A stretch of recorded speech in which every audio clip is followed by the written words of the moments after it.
Hello guys! Ngayon ay itatry nating lutuin ang aking homemade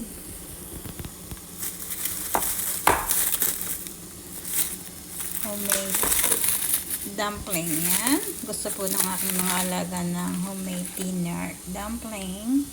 Yan po ang aking dumpling. Yan. Naka-freezer po ito. Yan. Ganyan. Tapos ilagay ko siya dito. Tapos nila yan for dinner.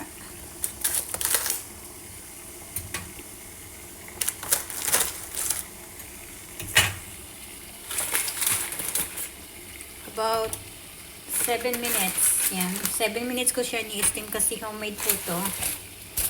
Yan. Ito yan siya, mga kasisi. Yan.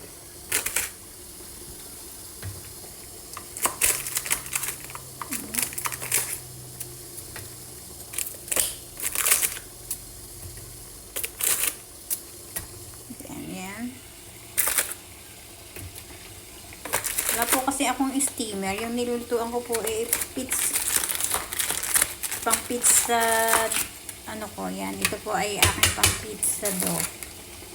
Yan.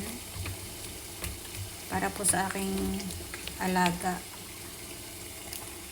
Siguro kasya na sa kanila yan. So, dalawa. Tudagan natin ang isa. Yung mga kasisi, takipan natin. Then, let's steam it for 7 minutes.